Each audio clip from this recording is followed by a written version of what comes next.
Woohoo! We are live, and this is the Math 60 Intermediate Algebra Chapter 2 practice test. Woohoo! Yay! And what you're going to need for this practice test is a calculator, which you don't have to have, but I encourage you to, just to double check. You are allowed to use a calculator. No notes. You're not supposed to be using notes. And your support squad, but they should not be helping you with the problems. Now let's review. Practice test versus actual test. Ooh. On the practice test, is there a time limit? No, there's no time limit. Take as long as you want. Retakes, sure. Take it as often as you want. If you want to practice timing yourself, seeing how things go for it. Open books or notes if you want to, sure. If you want to take the practice test to actually see how you would do on the test, I would not use open book or notes. Now for the actual test, time limit, yes, 90 minutes. So you get 90 minutes, which is generally plenty for most folks. Retakes, no, you get to take it once and that's it. So make sure that when you are sitting down to take the test, you're going to be able to complete it in the 90 minutes you're given in one take. Open book or notes? No. And again, this is on the honor system, because I know when you're taking online tests, you could literally be having a seance and calling up the spirit of Albert Einstein.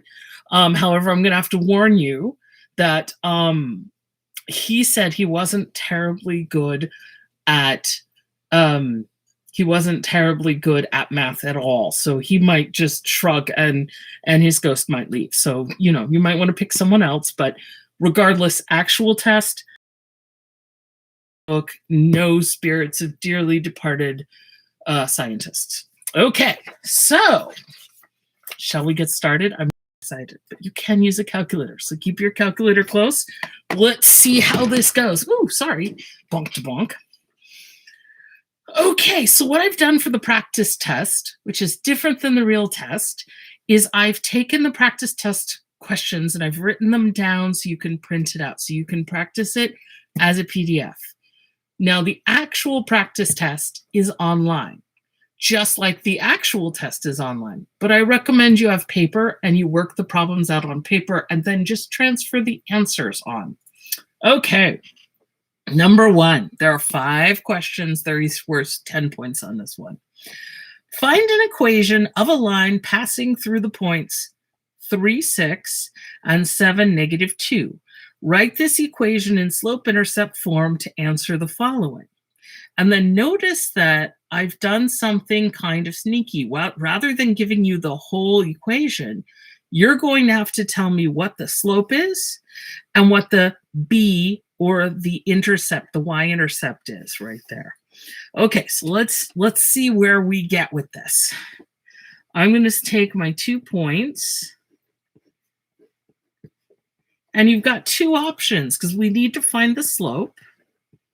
Now, to be honest, I think a lot of people do use the formula y2 minus y1 all over x2 minus x1 because that's what's taught in high school when you learn it in high school. However, you are absolutely welcome to work it out using graph paper. If you want to graph the points and then draw the triangles like we did in class and count and figure out what the lengths of the sides of the triangle are, that's awesome. I'm going to go ahead and use the formula, but if you want to see me do the triangles, you can always ask me to do that too. I'm happy to do it. So I have to pick one of these 2 to start with. I'll start with the 3, 6 one. So remember that top to bottom, y2 and x2 are buddies, and y1 and x1 are buddies. They are the ordered pairs.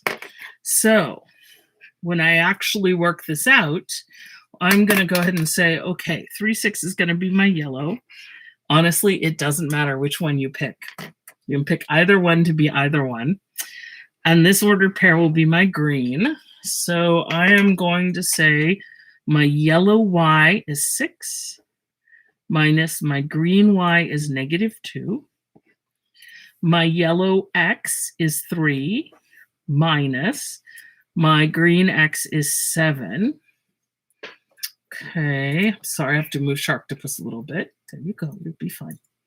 So 6 minus a -2 is 6 plus 2, all over 3 minus 7, and I get 8 over -4. 3 minus 7 is -4, which is -2. So what is this? This is the slope. So if we look here, my options are 1/2, 2, -1/2, -2. So again, I'll remind you, sorry about the bunny fur, probably try to avoid bunny fur if you can. It kind of gets in the way. It's unavoidable if you have a bunny, though. If you don't have a bunny, it would be more surprising if your table was covered with bunny fur. But my bunny sheds so much, there's a good chance that he's shedding through the computer. And over time, if you watch enough of these videos, you will have bunny fur on your desk too.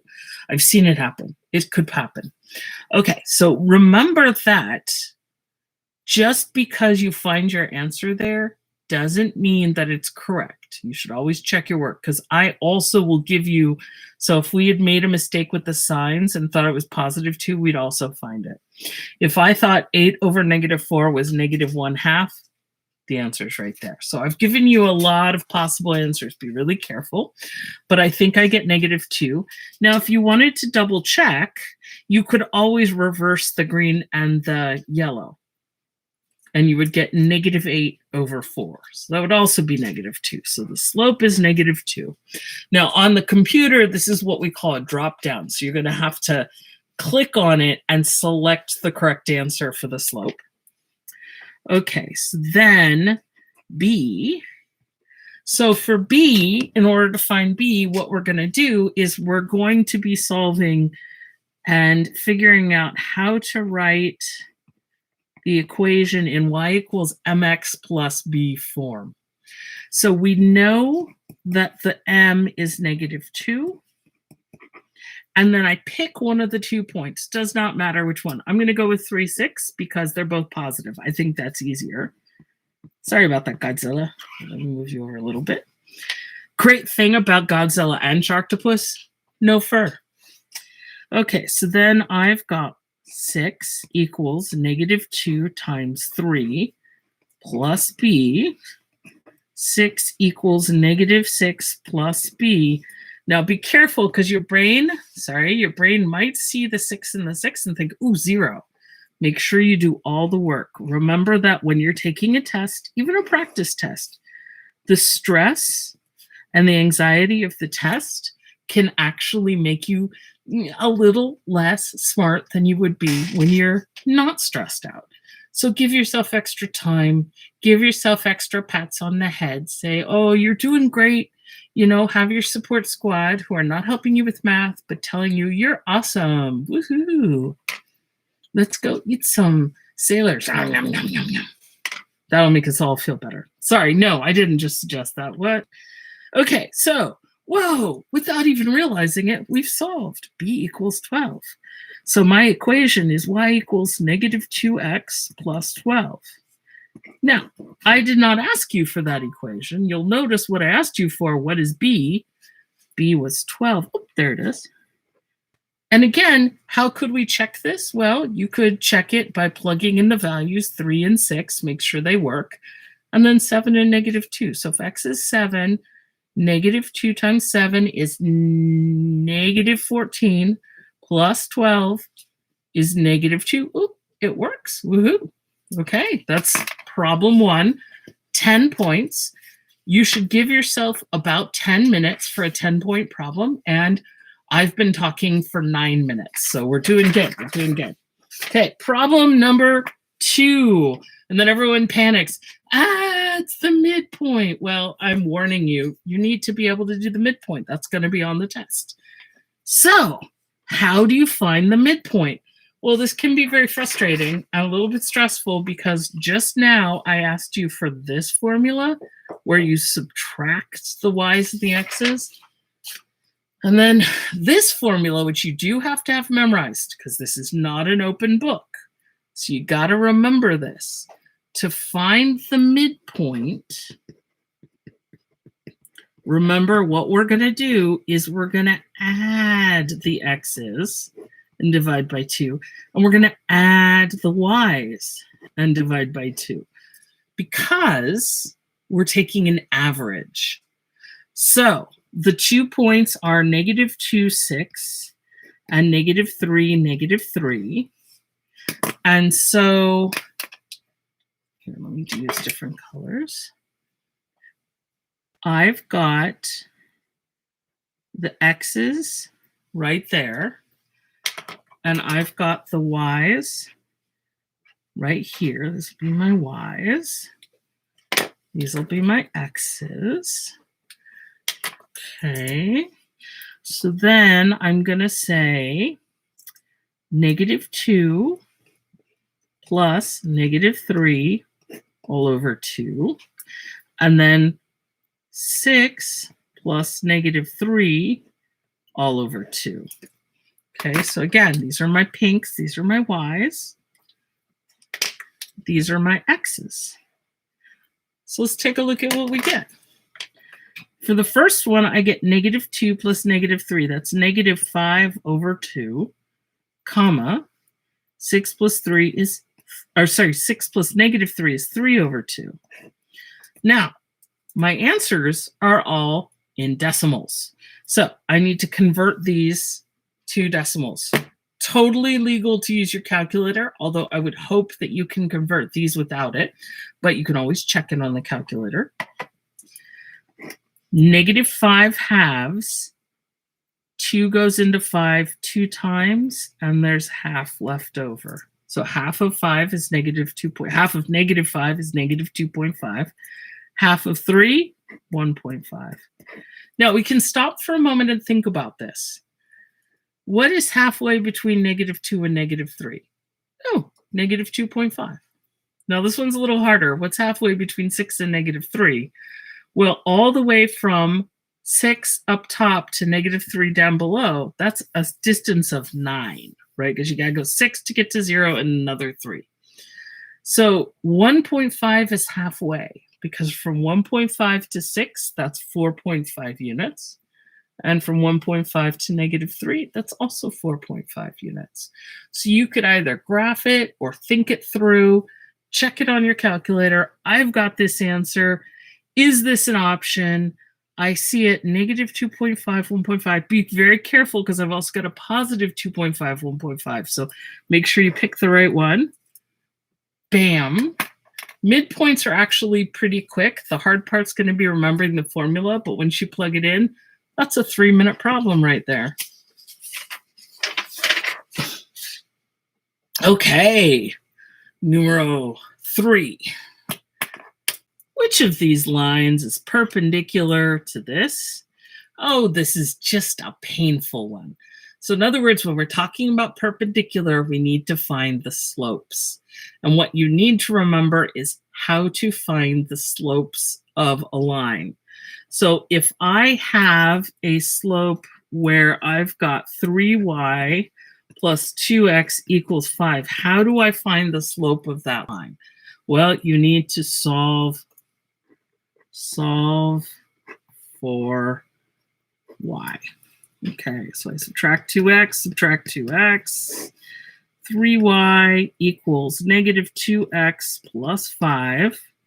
And then I'm going to divide by 3. Everybody gets divided by 3. So y equals -2/3 x plus 5/3. Thirds. There we go. That was totally a 3.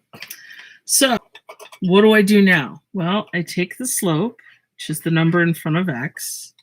So my original slope is -2/3.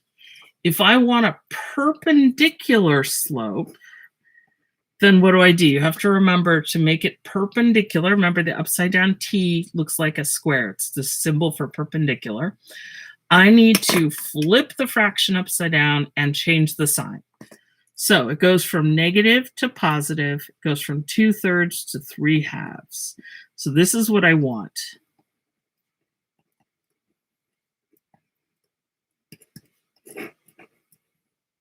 So now what I'm going to have to do is I'm going to have to look at each of these and figure out which one has a slope of 3/2. And I don't know a quick way of doing this. I mean, there is kind of a quick way of doing this, but if you go too fast, you will make a mistake. So what I'm going to do is I'm just going to work on each one. What does that mean? Well, if I call this one 1, and I call this one 2, and I call this one 3. Okay, 1. 2y minus 3x equals 24. First thing I do, move the x to the other side. 2y equals 3x plus 24. Oh my goodness, was it just the first one? Are we about to be done? Oh my goodness, what's the chances of that? I didn't even realize that had set up that way. Well, awesome. Look, we got the slope we wanted right there. The answer's number 1. Now, it's possible that on the actual test, or even on the practice test, because these get switched around, you may have to check both of these as well, and you'll get different answers. For example, so I have some extra scratch paper. So I could say, don't fall off my desk, everything. Yay, I can say, yay, we did it there. But let's say we check the other 3, just the other 2, if you want to just get used to see what the work is like. So for number 3, line 2 was 3 at, oh, no, it wasn't.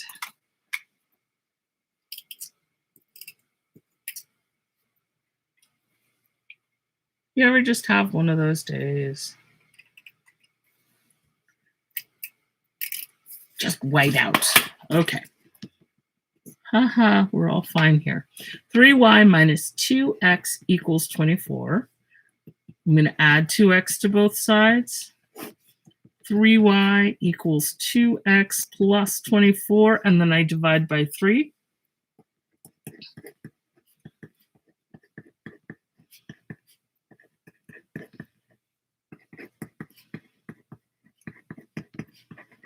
So my slope here is 2/3. So remember, what we're looking for is a slope that's 3/2. The first one was done, so we were already done, but this one has a slope of 2/3. Notice that this is sneaky because that's just the opposite. 2/3 is the opposite, but it's not flipped upside down. So don't fall for that. You know how math teachers are. We're going to do dastardly things. You got to say, nope, I'm not falling for that one. And I'll say, yay, I'm so glad you did. Okay, the last one. I'm going to chuck that x over to the other side. Wouldn't that feel good, chucking the x over to the other side? Mathematicians do it all the time. So the x is chucked. Now I have to divide by 2.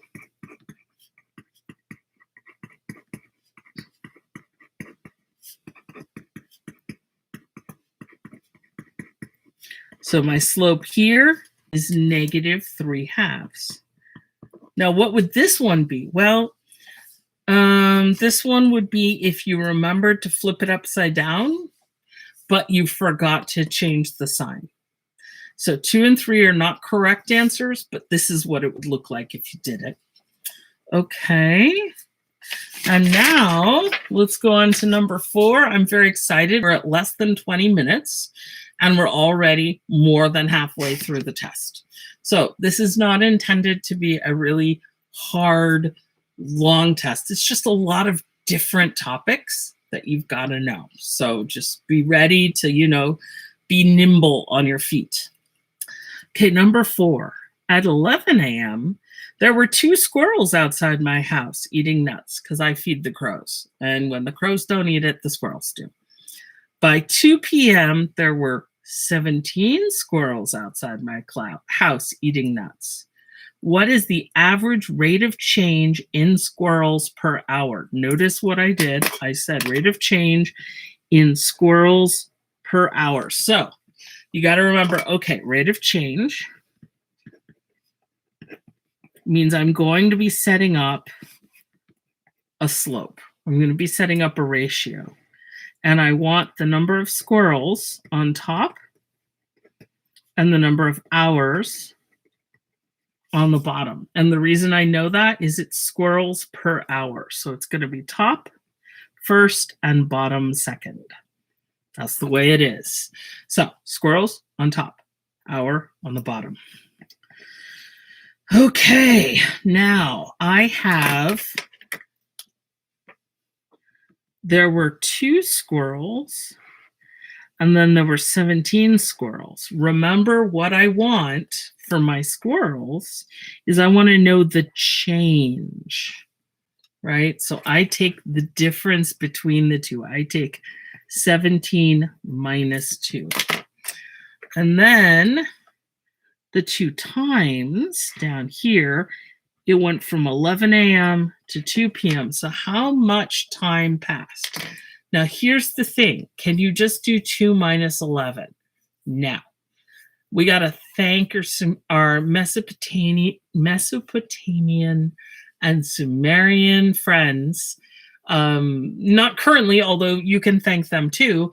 But the ancient Sumerians, the ancient Babylonians, they loved their 12s. And so we got a clock, and we got a clock that's based on 12s.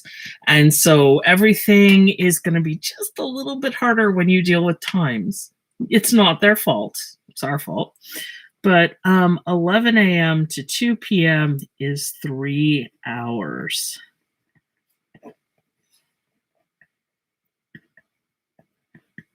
Because 11 to 12 is 1 hour, 12 to 1 is 2 hours, 1 to 2 is 3 hours, right? Okay, so then I get, let's see, 17 minus 2 is 15 over 3. Well, that's just 5 squirrels per hour. So on average, I had every hour there was an average of 5 additional squirrels over that time period.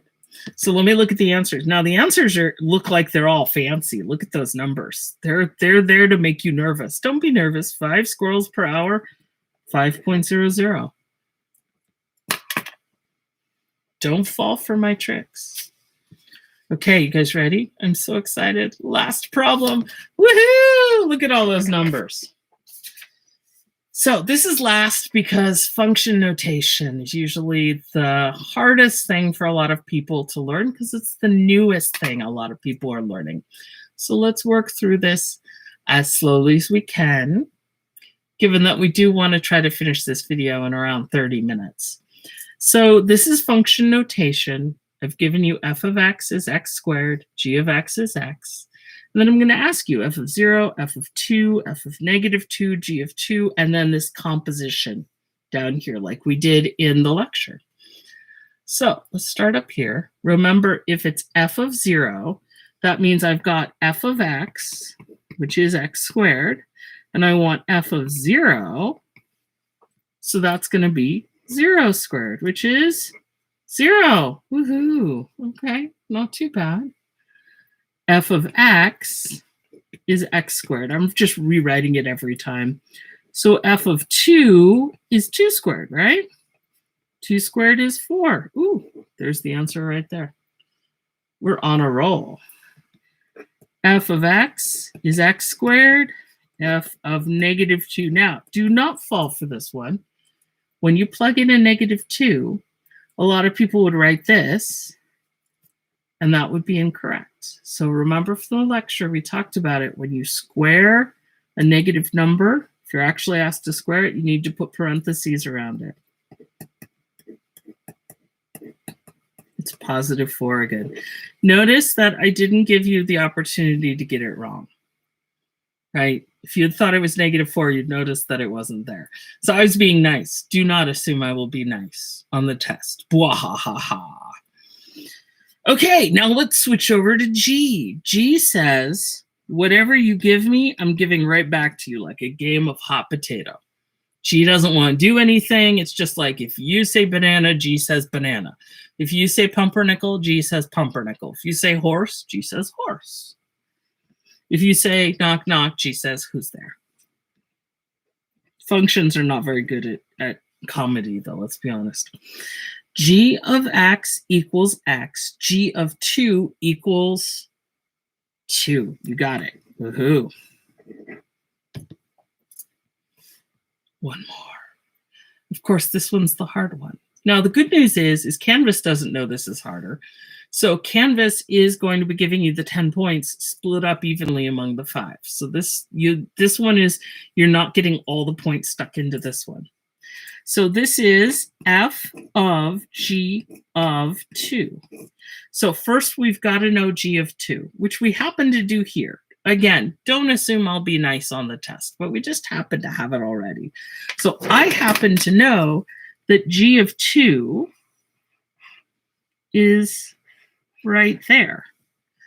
So g of 2, so this is f of 2, because g of 2 is 2. Now what's f of 2? Well, that's just whatever f was, x squared, it's just 2 squared. So the answer is 4. Oh no. Well, what? What is that? La, la, la, la.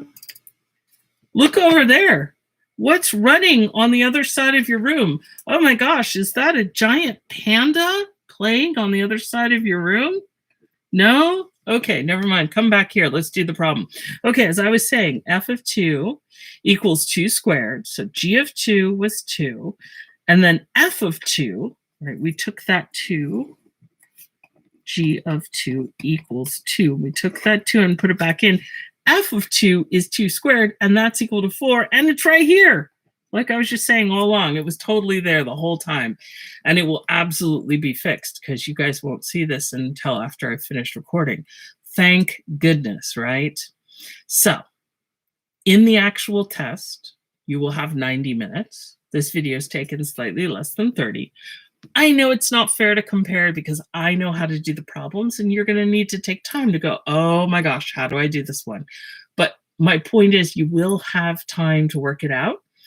I recommend you practice the practice test, actually practice entering the numbers, make sure you understand how it works. And then remember that for the actual test, there will be 1 extra credit. It does not matter how you answer it. You just have to give me an answer. If I ask you what your favorite kind of panda is, and you said cream cheese, I would say, okay, and give you the point for a cream cheese panda. I don't know what a cream cheese panda would be, but you get the point. So whatever you answer is good. If you want to give me a long answer, tell me the whole story of your life. Awesome. And I will read it and I will enjoy it.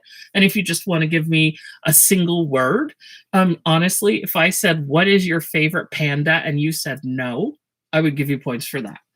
So anything you write in, you get points for. Woohoo! Or 1 point, 1 extra credit point. But that 1 point can be the difference between 2 grades. So you should definitely do it. Okay, we are all done.